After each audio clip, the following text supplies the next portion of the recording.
bueno.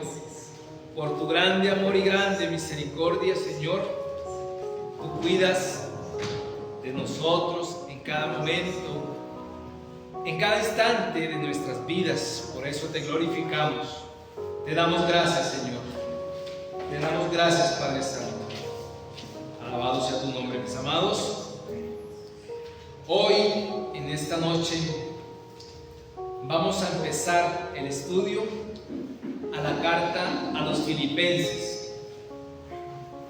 La carta a los Filipenses que, como lo anunciamos el día domingo, esta carta conocida como la carta del gozo, el gozo que nace en un corazón que tiene a Cristo como su Señor y Salvador. ¿Sí? Leskin era un comentarista bíblico. Él dijo, y cito: el gozo es la música que resuena en esta epístola, la luz que esparce en toda ella. La epístola entera irradia gozo y felicidad. Qué gran verdad dijo este siervo de Dios, este hombre de Dios.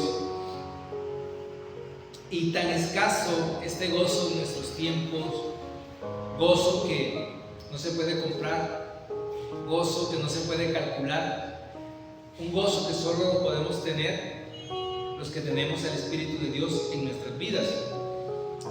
Y este autor que todos conocemos, que es el apóstol Pablo, nos habla de gozo en una situación en la que él se encuentra tan adversa, tan difícil, que no la podemos ver, y lo vamos a ver a lo largo de la palabra del Señor, todas esas adversidades que vivió el apóstol Pablo, todos esos momentos que lo podemos comparar con nosotros, con nuestras vivencias, con nuestras experiencias. Nosotros podemos comparar esa vivencia que vivió también el apóstol Pablo. El apóstol Pablo, recordemos que fue el perseguidor de la iglesia. Y hay que conocer a Pablo, hay que conocer el pensamiento del apóstol Pablo para entender dónde estaba el origen de la felicidad. O sea, en qué radicaba. Ahí sí la fórmula mágica, muchos dirán cuál es la fórmula, pero hay que conocer a este varón de Dios. Para mí el apóstol de apóstoles, sin duda el más brillante de los apóstoles, por la experiencia, por lo que él vivió. Él mismo en Hechos 26, Hechos capítulo 26, versículo del 9 al 11, él mismo relata quién era Pablo en el pasado. La palabra de Dios dice: yo ciertamente había creído mi deber hacer muchas cosas contra el nombre de Jesús de Nazaret, lo cual también hice en Jerusalén. Yo encerré en cárceles a muchos de los santos, habiendo recibido poderes de los principales sacerdotes, y cuando los mataron, yo di mi voto. Y muchas veces, castigándolos en toda la sinagoga, los forcé a blasfemar, y enfurecido sobremanera contra ellos, los perseguí hasta en las ciudades extranjeras. Entonces, el personaje que vamos a hablar es que confiesa que fue el perseguidor de la iglesia, que Pablo sentía que estaba cumpliendo con el deber. El poder de Pablo en ese momento no radicaba en el poder de Cristo, sino radicaba en el poder que le daban la iglesia tradicional, el judaísmo, los fariseos. Eran los que le dieron esa licencia para que él mismo torturara. Y dice él mismo que hacía blasfemar a los cristianos bajo tortura para que confesaran, para que rechazaran el nombre de Jesucristo. Es tanto, es lo hermoso de esto, de entender cómo puede Dios transformar un corazón como el corazón de Pablo, ¿cierto? Cómo puede Dios moldear un corazón y que le adore. Entonces yo quiero hacer un recorrido rapidito por el libro de los Hechos, y les invito al capítulo 9, y vamos a ver capítulo 9, versículo 20 al 25, y empezamos que a este Pablo, cuando empezó su ministerio, cuando Pablo iba camino a Damasco, cuando recibió el Señor, cuando tuvo ese encuentro con el Señor, la palabra del Señor nos habla en el versículo 20, capítulo 9, versículo 20. Enseguida predicaba a Cristo en las sinagogas diciendo que este era Hijo de Dios, y todos los que le oían estaban atónitos y decían: ¿no es este el que asolaba en Jerusalén a los que invocaban este nombre? Y a eso vino acá, para llevarlos presos ante los principales sacerdotes. Pero Saulo mucho más se esforzaba y confundía a los judíos que moraban en Damasco, demostrando que Jesús era el Cristo. Pasados muchos días, los judíos resolvieron en consejo matarle, pero sus acechanzas llegaron a conocimiento de Saulo, y ellos guardaban las puertas de día y de noche para matarle. Entonces los discípulos, tomándole de noche, le bajaron por el muro, descolgándole en una canasta. Tan pronto Pablo empezó su ministerio, fue perseguido. Aquellos que lo apoyaban, aquellos que le hacían venia, aquellos que le daban todos los recursos, ahorita se habían vuelto contra él. Tan pronto empezó el ministerio, porque lo primero que pensaron fue matarlo porque no concebían que este varón pudiera hablar ahora lo que estuviera hablando y estuviera a favor de la iglesia naciente. La iglesia naciente. En el capítulo 14 de Hechos, capítulo 14, versículo 19 al 20, la palabra del Señor, 14, 19 al 20, dice también que Pablo fue apedreado en Listra. Dice la palabra: entonces vinieron unos judíos de Antioquía y de Iconio, que persuadieron a la multitud, y habiendo apedreado a Pablo, le arrastraron fuera de la ciudad, pensando que estaba muerto. Pero rodeándole los discípulos, se levantó y entró en la ciudad, y al día siguiente salió con Bernabé para verle. ¿A qué? A predicar. Entonces vemos, primero ya fue bajado por una canasta, aquí fue apedreado hasta que lo dejaron como muerto. Es decir, que la golpiza fue, lo dejaron inconsciente, y se levantó y siguió el apóstol en su camino para seguir predicando la palabra. Capítulo 16 de Hechos, versículo 22 al 24, dice la palabra del Señor: y se agolpó el pueblo contra ellos, y los magistrados, rasgándole la ropa, ordenaron azotarle con varas. Después de haberle azotado mucho, los echaron en la cárcel, mandando al carcelero que los guardase con seguridad, el cual, recibido este mandato, los metió en el calabozo de más adentro y les aseguró los pies en el seco.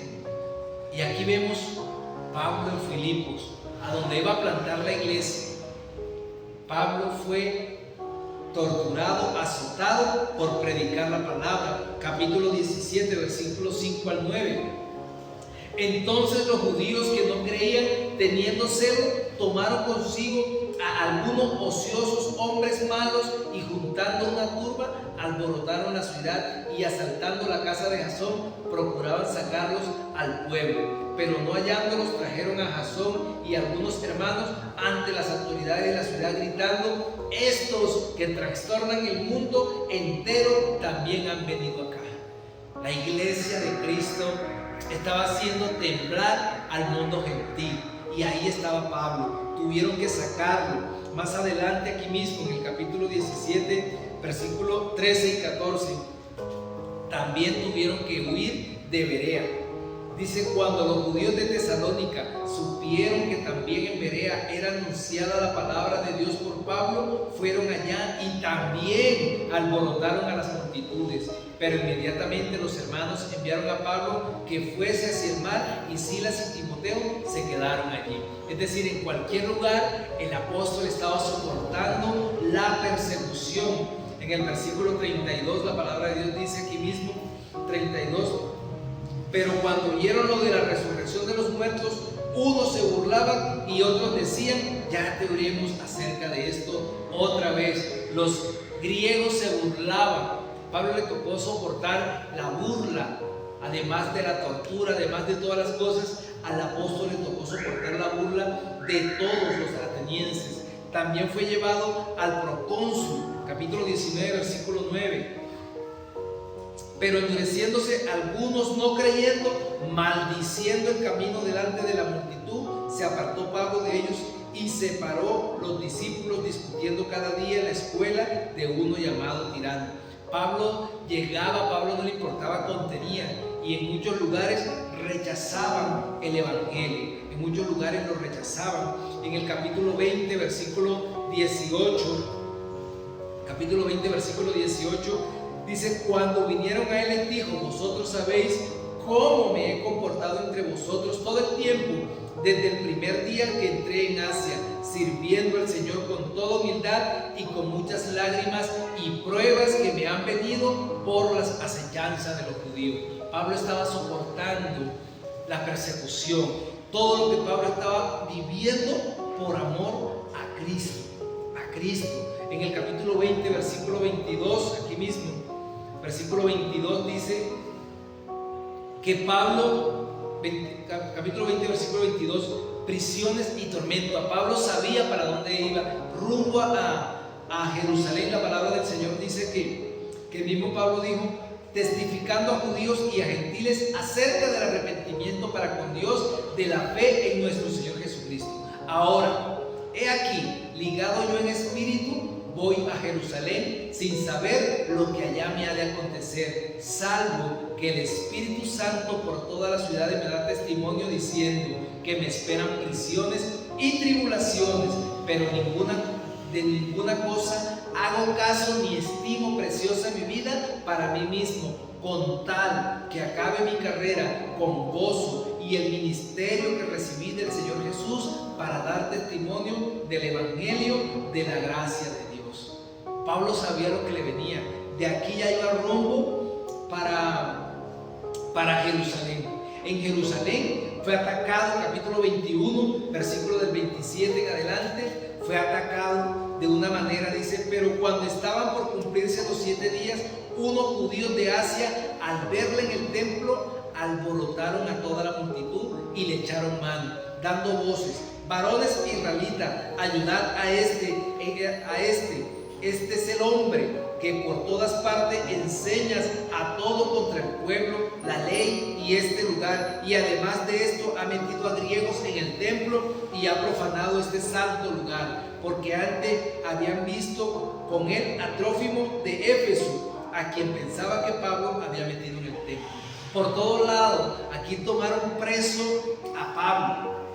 Lo tomaron, eran atacados. En el capítulo 23 del versículo 12 nos dice que hubo un complot para matar a Pablo, que había un complot porque ya lo tenían prisionero, lo habían golpeado y Pablo estaba esperando. Entonces hicieron un complot para que le dijeron al procónsul que sacara a Pablo, que tenían que preguntarles algunas cosas, pero un sobrino de Pablo escuchó y fue y le llevó la razón a Pablo. Ahí estaba también el cuidado del Señor, porque había un propósito.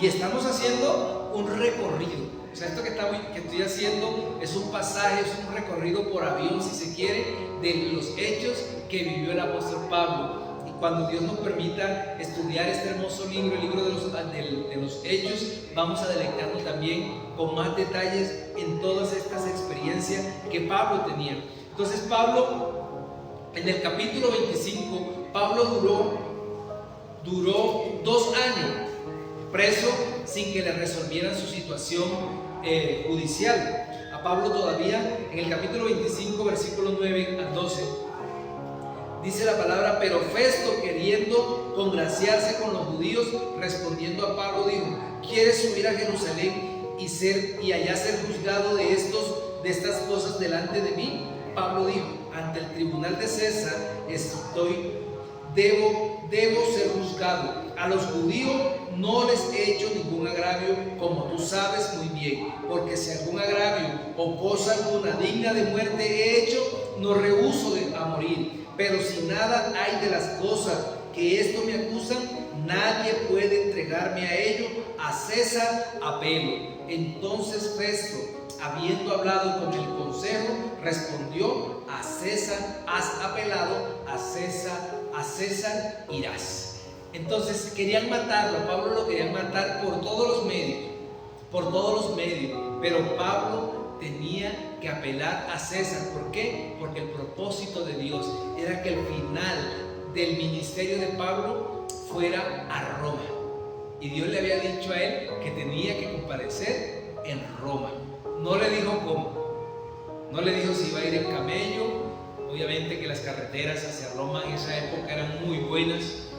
Ahorita hablamos un poquito de eso. Eran carreteras, el Imperio Romano tenía carreteras que creo que no tenemos por estos tiempos, a pesar de cuántos años hace esto. Entonces Pablo apeló y fue enviado a Roma. En el capítulo 27 y capítulo 28 de Hechos nos cuenta la palabra de que Pablo fue, y además fue a través del naufragio, ¿cierto? Que vivieron, el naufragio que vivió Pablo, pero hasta que al fin llegó a Roma. Pero Pablo llegó a Roma estando preso de los romanos. Él llegó, y cuando Pablo escribió la carta a los filipenses, ya llevaba 4 años en poder de los romanos. 4 años. Y aunque él podía predicar libremente, pero estaba igual encarcelado. Y Pablo estaba esperando que le resolvieran su situación. Pablo estaba esperando que Nerón definiera su caso. ¿Sí? Es decir, y en ese encarcelamiento fue donde Pablo escribió las cartas de la prisión a Filipenses, Colosenses, Efesios y Filemón. Fueron las cartas que el apóstol escribió. Y la iglesia de Filipenses era una iglesia que tenía sus propias dificultades, sus miembros eran extremadamente pobres, ¿sí? De ahí que Pablo se admiró que, a pesar de que esta iglesia fuera tan pobre, porque sus miembros eran pobres, recogieron una ofrenda. En 2 Corintios capítulo 8 versículo 1, Pablo dice Pablo en la palabra de Dios: asimismo, hermanos, capítulo 8 de 2 Corintios, asimismo, hermanos, os hacemos saber la gracia de Dios que se ha dado a las iglesias de Macedonia, que en grande prueba de tribulación, la abundancia de su gozo y su profunda pobreza abundaron en riqueza de su generosidad. Pues doy testimonio de que con agrado han dado conforme a sus fuerzas y aún más allá de sus fuerzas, pidiéndonos con muchos ruegos que les concediésemos el privilegio de participar en este servicio para los santos, y no como lo esperábamos, sino que asimismo se dieron primeramente al Señor y luego a nosotros por la voluntad de Dios. Entonces miren que Pablo está diciendo aquí en 2 Corintios que era una iglesia muy pobre, que eran demasiado pobres, y que se asombró que ellos rogaron. Había una hambruna en Jerusalén, ¿sí? El profeta Agabo había dicho de que en Jerusalén, para Jerusalén, venía una gran hambruna.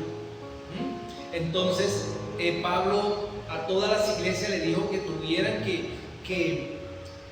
que le dieran una ofrenda para llevar a las iglesias, ¿sí? Obviamente Pablo no le pidió ofrenda a la iglesia de Filipo. ¿Por qué? Porque tenían sus recursos, eran limitados, pero ellos le rogaron a Pablo que les permitieran participar de la ayuda a los santos que estaban en Jerusalén. Qué gran ejemplo esta iglesia. Y ahí vamos empezando a entender el porqué, el amor de Pablo por esa iglesia.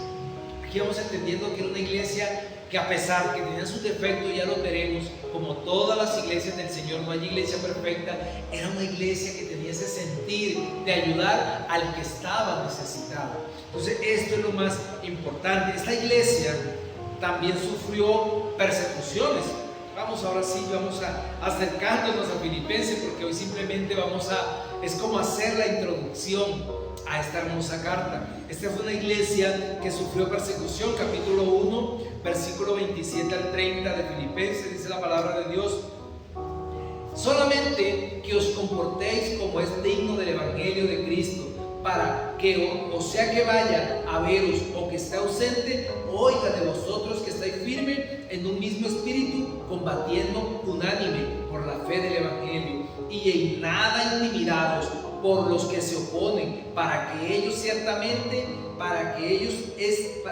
es indicio de perdición, mas para vosotros de salvación, y esto de Dios, porque a vosotros os es concedido a causa de Cristo, no solo que creáis en Él, sino también que padezcáis por Él, teniendo el mismo conflicto que habéis visto en mí y ahora oís que hay en mí. Era una iglesia que también había persecución, que había también enemigos de esta iglesia que estaba en Éfeso.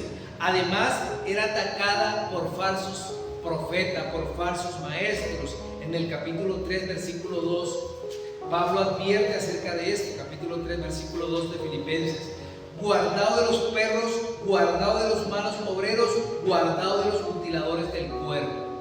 Pablo estaba advirtiendo que también, porque ya lo vamos a entender un poquito más todo esto, además de dos mujeres que eran importantes en la iglesia, dos mujeres que habían aportado mucho a la iglesia, estaban en división. En el capítulo 4, versículo 2 y 3 dice Pablo: recuerdo a Evodia y a Síntique, ruego a Evodia y a Síntique que sean de un mismo sentir en el Señor. Asimismo, te ruego también a ti, compañero fiel, que ayudes a estas que combatieron juntamente conmigo en el Evangelio, con Clemente también y los demás colaboradores míos, cuyos nombres están en el libro de la vida. Estas dos mujeres tenían disputas, tenían celo, y todo esto estaba llevando a que hubieran divisiones dentro de la iglesia. Pero que a pesar de todas estas circunstancias, esta carta está llena de gozo. Esta carta pulula por todo lugar. 13 veces encontramos la palabra gozo o felicidad en estos 4 capítulos de esta carta a los filipenses. Esta iglesia fue creada o nació en Filipo, en el segundo viaje misionero de Pablo. Y lo hermoso, vamos un momentico otra vez, ya volvemos otra vez a Hechos 16. Y ahí en Hechos 16 nos narra cuando se creó la iglesia de Filipo. Hechos 16 nos habla en el versículo 9 y 10 que una mujer, ¿cierto? Bueno, primeramente, cuando Pablo fue a la iglesia de Filipo, fue guiado por el Espíritu Santo. El Espíritu Santo llevó a Pablo a ese lugar. Fue el Espíritu que le habló, y dice la palabra en el capítulo 16, versículos 9 y 10. Y se le mostró a Pablo una visión de noche. Un varón macedonio estaba en pie rogándole y diciendo: pasa a Macedonia y ayúdanos. Cuando vio la visión, enseguida procuramos partir para Macedonia, dando por cierto que Dios nos llamaba para que les anunciásemos el Evangelio. Entonces Pablo fue guiado por el Espíritu Santo. Vio a un varón macedonio que le decía que fueran a predicar el Evangelio. Filipos, la iglesia de Filipos fue la primera iglesia que Pablo plantó en Europa. Esa fue la primera iglesia. Filipos quedaba, Neápolis era un puerto importante, y de ahí tenían que caminar como 16 kilómetros. Ahí quedaba la provincia de Filipos. Era una provincia romana. Podríamos decir que era el lugar de retiro de los militares. Después le daré más detalles de los militares, que cuando Antonio, el marido de Cleopatra, se suicidaron porque perdieron la batalla, ese lugar lo pusieron como para que ya los veteranos de guerra fueran y tuvieran ese lugar como descanso, ¿sí? Entonces eso lo convirtieron en una provincia de Roma. Era como tener Roma, vivían con las costumbres de Roma, hablaban en latín, podían hacer negocios, podían tener derecho a la propiedad, estaban exentos de impuestos. Todo esto porque era una colonia, y por eso los de Filipos se sentían tan orgullosos de ellos. Decían: nosotros somos romanos, ¿sí? Nosotros somos romanos. Ellos ya no eran judíos, ellos se consideraban como romanos porque tenían los mismos derechos que tenían los de Italia. Entonces, por eso esta población alcanzó su auge. Hubo un momento en que quedó abandonada. Cerca de esta población había minas de oro, que fue las que aprovechó Felipe. Se llama Filipense por Felipe, el papá de Alejandro Magno el Grande. Él fue el papá y bueno, explotaron el oro y con eso fue que adquirieron los recursos y por eso el Imperio Romano era tan poderoso. Entonces en el capítulo 16 la palabra de Dios nos habla que ellos entraron a Filipo y un día de reposo, versículo 13, y un día de reposo salimos fuera de la puerta junto al río donde solía hacerse la oración y sentándonos hablamos a las mujeres que se habían reunido. Entonces una mujer llamada Lidia, vendedora de púrpura de la ciudad de Tiatira, que adoraba a Dios, estaba oyendo. Y el Señor abrió el corazón de ella para que estuviese atenta a lo que Pablo decía. Y cuando fue bautizada y su familia nos rogó diciendo: si habéis juzgado que yo sea fiel al Señor, entrad en mi casa y posad. Y nos obligó a quedarnos. Esta fue de las primeras convertidos.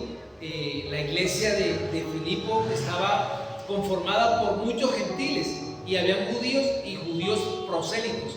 Judíos prosélitos eran los que se habían convertido a judaizantes, ¿sí?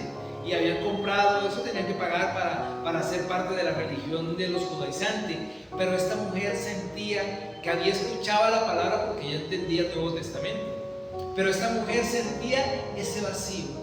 Y en ese día, porque no había una sinagoga todavía, porque para conformar una sinagoga debían haber 10 hombres cabeza de familia, ¿sí?, que estuvieran dentro de la sinagoga, y no lo había.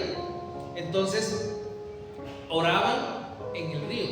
Ahí era donde se reunían más que todas las mujeres, oraban, y ahí llegó Pablo a predicarle la palabra de Dios. Y Lidia era una mujer muy rica. Era una mujer porque era vendedora de púrpura. Era en Tiatira, de donde ella era, ¿cierto? Ella tenía los medios, por eso ella de Tiatira se fue a Europa, que Filipo quedaba en Europa, y allá vendían la tela. Y como en ese pueblo o en esa provincia habían solo romanos, pensionados, ricos, entonces compraban esas telas que eran muy, muy caras. La púrpura ellos vestían muy ostentoso, ¿sí? Los romanos, que eran de la élite, ellos vestían, entonces esa tela la vestían. De ahí el color púrpura de la iglesia tradicional, ¿sí? De ahí el color, porque eso era lo que mostraba que ellos tenían el poder. Eso era sacado con que tinturaban eso de unos moluscos, y era un molusco, una gotica de eso. O sea, tinturar eso, adquirir eso, entonces imagínense lo que valía tinturar, no sé yo, 1 metro de tela, 2 metros de tela. Entonces ella era muy rica. Era la casa de ella servía como iglesia, y ahí en la casa de ella era donde se reunía. Entonces ella era como la poderosa, era la que tenía el dinero, y fue la mujer que aceptó a nuestro. Y además de ella, también el carcelero de Filipo. ¿Sí? Todos conocemos esa historia en el versículo 31, aquí mismo del capítulo 16. Ellos dijeron, leamos el 30 para entrar. Y sacándolo les dijo: señores, ¿qué debo hacer para ser salvo? Ellos dijeron: cree en el Señor Jesucristo y serás salvo tú y tu casa. Y le hablaron la palabra del Señor a él y a todos los que estaban en la casa. Y él, tomándolos en aquella misma hora de la noche, les lavó las heridas, y enseguida se bautizó él con todos los suyos. Y llevándolo a su casa, les puso la mesa, y se regocijó con toda su casa de haber creído en Dios. Entonces Lidia, el carcelero de Filipo, todos estos hacían parte de la iglesia de Filipo. Todos estos hacían parte, ¿sí? Entonces, la iglesia era una iglesia muy pobre. Era una iglesia muy pobre, y por eso Pablo, cuando escribió esta carta, Pablo se sentía tan honrado por ellos, porque ellos apoyaron a Pablo. La iglesia de Filipo apoyó a Pablo en el comienzo del ministerio. En el capítulo 4, versículo 15 de Filipenses, dice la palabra de Dios: y sabéis también vosotros, oh filipenses, que al principio de la predicación del evangelio, cuando partí de Macedonia, ninguna iglesia participó conmigo en razón de dar y recibir, sino vosotros solos. Fue una iglesia que, a pesar de que no tenía muchos recursos, apoyó a Pablo al comienzo, y desde entonces no habían podido ayudarle. Entonces Pablo estaba encarcelado en Roma, ¿sí? Entonces ellos, los hermanos de Filipo, le enviaron unas dádivas para cubrir sus necesidades, porque ellos supieron de que Pablo estaba en Roma, de que estaba solo, de que no tenía quien le sirviera. Entonces ellos enviaron a un hermano de Filipo para que le sirviera, para que le llevara unas cosas. De pronto fueron otros hermanos a ayudarle a llevar las cosas y para que estuviera pendiente de Pablo mientras estaba preso, ¿sí? Y las razones que el apóstol Pablo, para que entendamos la carta a los filipenses, debemos entender las razones por las cuales el apóstol Pablo la escribió. Primero era para dar gracias por la ayuda que les habían dado, ¿sí? Primeramente Pablo escribió esa carta a los filipenses para dar gracias. En el capítulo 4, en el versículo 10, dice la palabra: en gran manera me gocé en el Señor de que ya al fin habéis revivido vuestro cuidado de mí, de lo cual también estaba solícito, pero os faltaba la oportunidad. ¿Sí? Pablo les está diciendo: gracias por este regalo. Yo sé que ustedes estaban pendientes de mí, yo sé que ustedes querían ayudarme, pero no habían tenido la oportunidad. No habían tenido la oportunidad para ayudarme. Entonces la primera razón fue para dar gracias. La segunda razón fue para explicarles, porque al hermano que ellos enviaron fue el hermano Epafrodito, era un hermano de la iglesia. Entonces le dijeron a él, pero resulta que el hermanito se enfermó. Entonces Pablo les escribe para decirle que le devolvía al hermano porque él estuvo enfermo, que le dolía en el corazón, pero pues él prefería que lo recibieran con agrado. En el capítulo 2, versículo 25 al 30, dice la palabra: mas tuve por necesario enviaros a Epafrodito, mi hermano y colaborador y compañero de milicia, vuestro mensajero y ministrador de mis necesidades, porque él tenía gran deseo de veros a todos vosotros y gravemente se angustió porque habíais oído que había enfermado. Pues en verdad estuvo enfermo, a punto de morir, pero Dios tuvo misericordia de él, y no solamente de él, sino también de mí, porque para que yo no tuviese tristeza sobre tristeza. Así que le envío con mayor solicitud, para que al verle de nuevo os gocéis y yo esté con menos tristeza. Recibidle pues en el Señor con todo gozo y tened en estima a los que son como él, porque por la obra de Cristo estuvo próximo a la muerte, exponiendo su vida para suplir lo que faltaba en vuestro servicio por mí. Esa fue la segunda razón. La tercera razón fue para informar sobre su circunstancia, sobre cómo estaba Pablo. En el capítulo 1, versículo 12 y 13, Pablo está reportándoles cómo estaba. Dice: quiero que sepáis, hermanos, que las cosas que me han sucedido han redundado más bien para el progreso del Evangelio, de tal manera que mis prisiones se han hecho patentes en Cristo en todo el pretorio y a todos los demás. Pablo también les está informando cómo ha penetrado el Evangelio de Cristo en Roma, porque Pablo recuerden que estaba en el pretorio, donde estaba la casa de Nerón, donde estaba la casa del emperador, donde estaba el gobierno. Es decir, en la capital estaba él, pero Pablo no perdió oportunidad para predicar el Evangelio, y también les estaba reportando a la iglesia lo que Pablo estaba haciendo. Y por último, el cuarto motivo fue para advertirle acerca de los falsos maestros.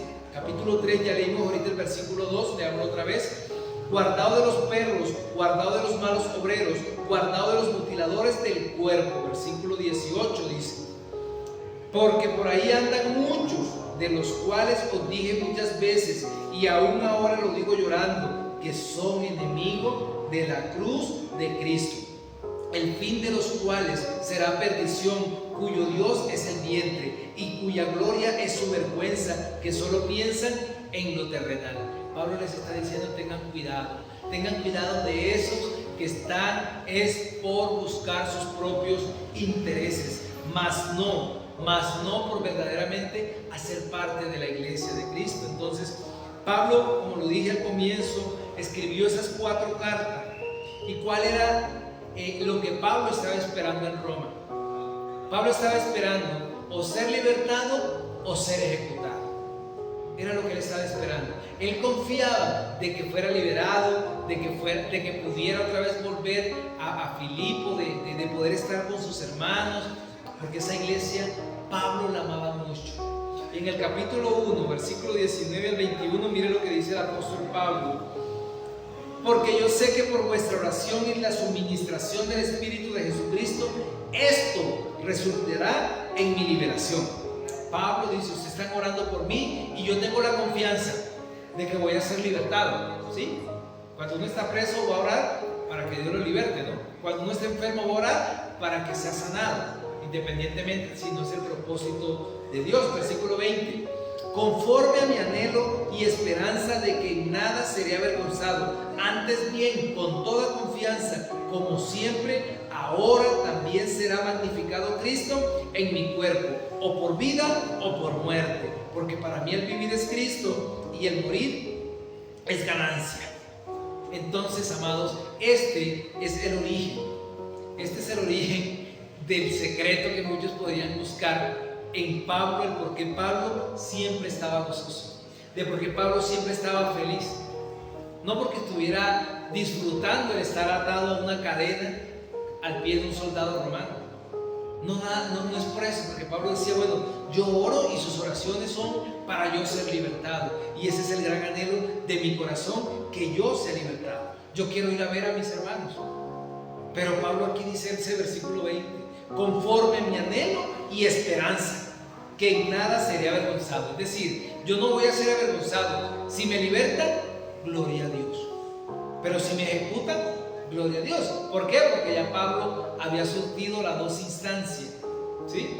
Porque Pablo estuvo preso antes de ir a Roma, en Éfeso, y luego en Roma. Entonces ya estaba esperando el veredicto final, porque él dijo: yo apelo a César, yo apelo a Roma, yo apelo para que allá me solucionen esto.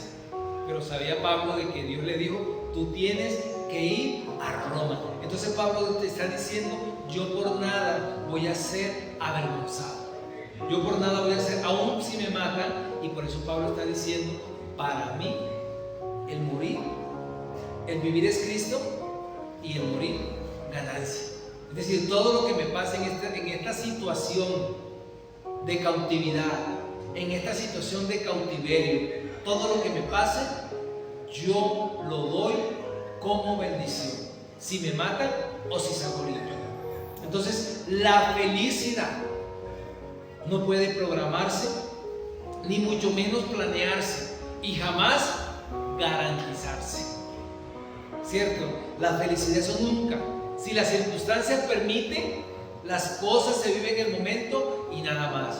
¿Cuántos están planeando en este momento, en diciembre, el matrimonio, o en tal fecha las vacaciones, o en tal fecha, en fin, tantas cosas que pueden pasar? Y si eso pasa, es el momento de felicidad, ¿cierto?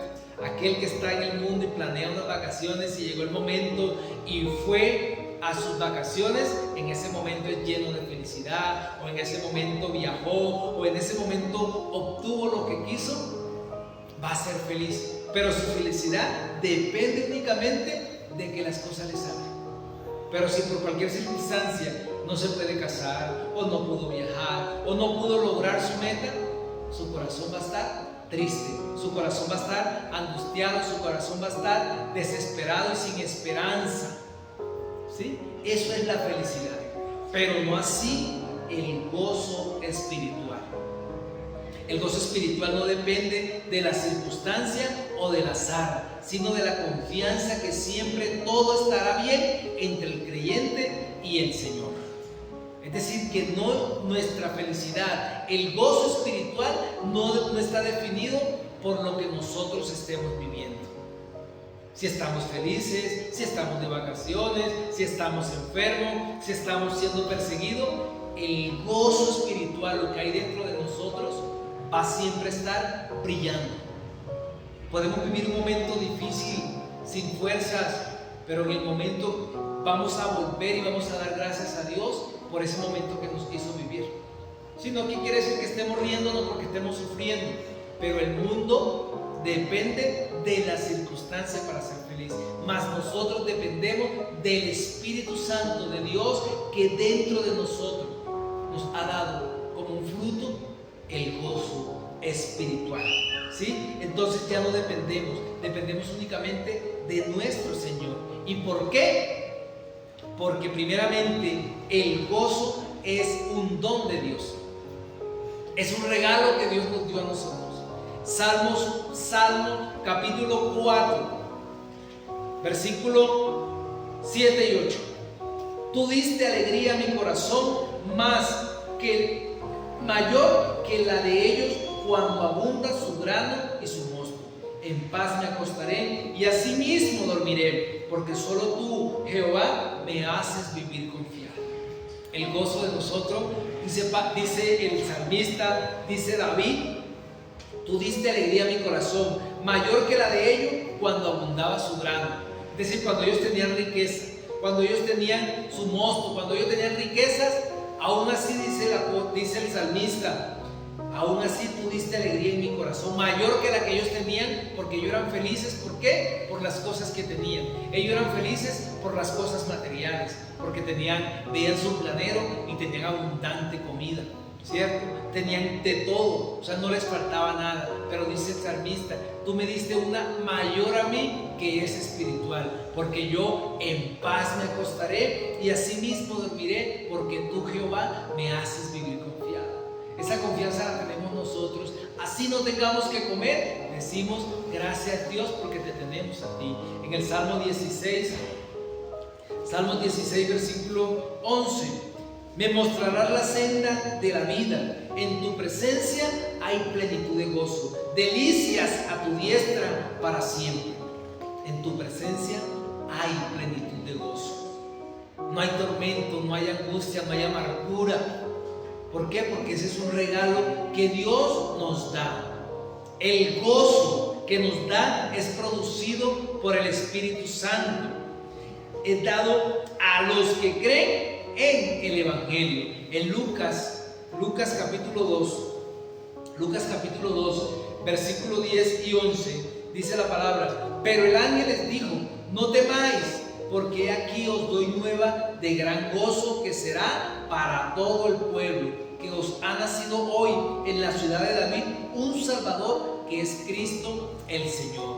Lo primero que le dijo el ángel a los pastores que estaban escuchando la buena nueva fue gozo. Pero el ángel: no temáis, porque aquí doy nueva de gran gozo. Ese es el gozo, que Cristo está en nuestros corazones, que este niño, que este Salvador, que es Cristo el Señor, mora en nuestros corazones.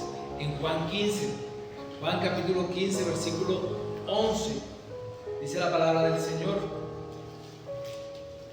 15, versículo 11: estas cosas os he hablado para que mi gozo esté en vosotros y vuestro gozo sea cumplido. El Señor les está diciendo: sin mí nada podéis hacer. El Señor les está diciendo: yo soy la vid, ustedes son los pámpanos, mi Padre es el labrador. Pero todo esto se lo he dicho para que mi gozo esté en vosotros y vuestro gozo sea cumplido. La única manera que sea cumplido el gozo de Dios en nuestra vida es que more nuestro Señor. La palabra nos dice en Romanos 14, versículo 17. Romanos 14, versículo 17. Porque el reino de Dios no es comida ni bebida, sino justicia, paz, gozo en el Espíritu Santo.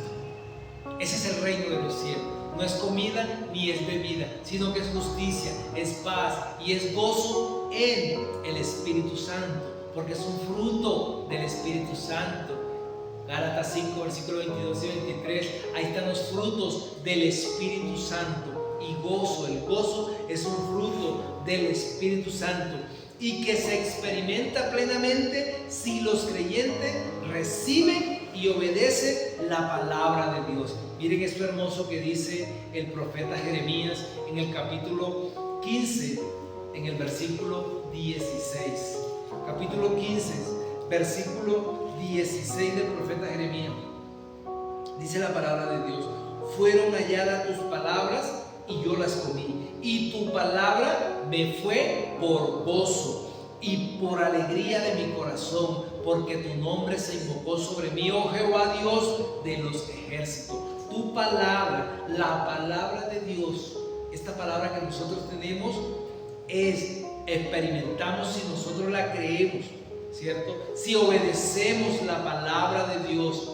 Dice su palabra: fueron halladas tus palabras y yo las comí, y tu palabra me fue por gozo y por alegría de mi corazón, porque tu nombre se invocó sobre mí, oh Jehová Dios de los ejércitos. Primera de Juan, capítulo 1, versículo 4. Aquí más adelante de Primera Juan, capítulo 1, versículo 4, dice la palabra del Señor: estas cosas os escribimos para que vuestro gozo sea cumplido.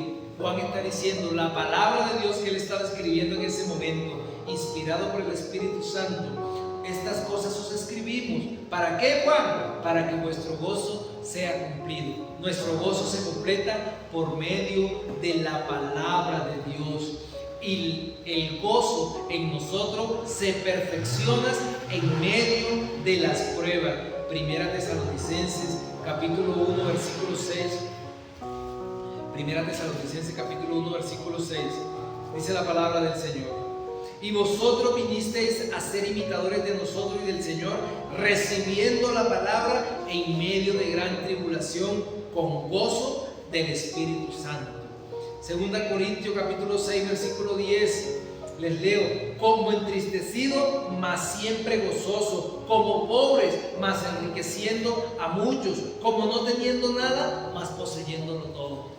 Ese es el gozo que nos da aún en medio de la prueba, que solo podemos tener nosotros los creyentes. Entonces, amado, en esta introducción, en esta noche, en esta introducción a la carta a los Filipenses, y no hemos tocado el primer versículo de la carta estudiándolo, el llamado del apóstol y de la palabra de Dios en nuestra vida es que vivamos una vida llena de gozo, fundado en la esperanza en nuestro Señor Jesucristo, sabiendo que las cosas que vienen, las cosas que están por venir, son más grandes. Les leo Romanos 12:12. Romanos capítulo 12, versículo 12. Gozoso en la esperanza, sufrido en la tribulación, constantes en la oración. Gozoso siempre, en todas las circunstancias, porque las cosas venideras son aún mucho más grandes. El apóstol Pedro en su primera carta, capítulo 1, primer versículo 8 dice: porque si estas cosas están en vosotros y abundan, no os dejarán estar ociosos ni sin fruto en cuanto al conocimiento de nuestro Señor Jesucristo. Y dice en el Primera Pedro 4:8. Primera Pedro 4:8. Dice la palabra de Dios: y ante todo tenés entre vosotros ferviente amor, porque el amor cubrirá multitud de pecados. ¿Sí? Dice Judas 24, más adelante. Dice Judas, versículos 24 y 25, que antes de llegar a Apocalipsis. 24 y 25. Y aquel que es poderoso para guardaros sin caída y presentaros sin mancha delante de su gloria con gran alegría. Al único y Dios nuestro Salvador sea gloria y majestad, imperio y potencia, ahora y por todos los siglos. Amén. Amén. Entonces, amado, por siempre, y para terminar, Primera Pedro otra vez. Primera Pedro capítulo 4, versículo 13. Primera Pedro 4, versículo 13. Sino gozaos por cuanto sois participantes de los padecimientos de Cristo, para que también en la revelación de su gloria os gocéis con gran alegría. Este es el mensaje para terminar en esta noche. Que no importa la circunstancia, el verdadero gozo de nosotros va a estar en nuestra vida celestial, en nuestra vida eterna. Cuando somos participantes, si somos participantes de los padecimientos de Cristo. ¿Cuáles son los padecimientos de Cristo? Nosotros vivimos en un mundo caído, en un mundo sin esperanza, en un mundo lleno de pecado, y por eso vivimos enfermedades, y por eso tenemos aflicciones, y por eso tenemos todo tipo de cosas. Entonces el apóstol Pedro está diciendo en este versículo: gozaos, gozaos, seamos participantes de los padecimientos de Cristo, para que también en la revelación de su gloria os gocéis con gran alegría. Lo que viene es más grande, lo que viene es poderoso y no se compara con los sufrimientos que podamos tener en nuestro presente.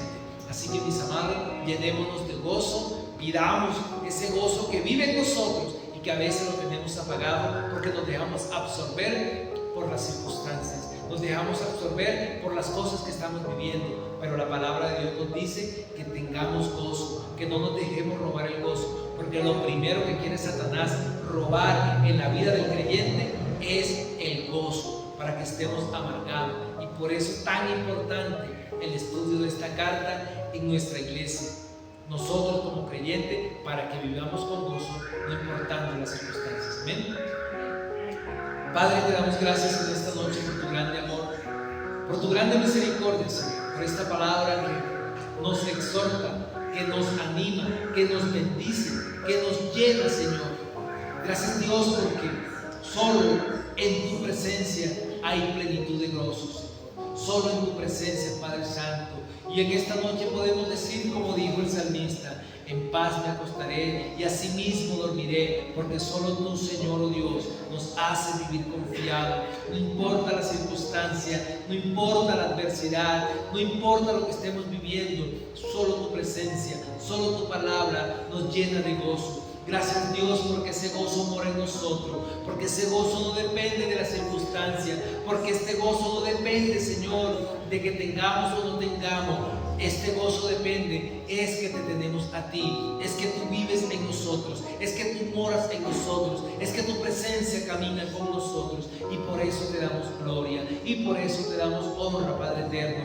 Gracias por tanto amor, gracias por tu infinita misericordia. Te alabamos, Dios, y te damos gracias en el nombre de Cristo. Amén.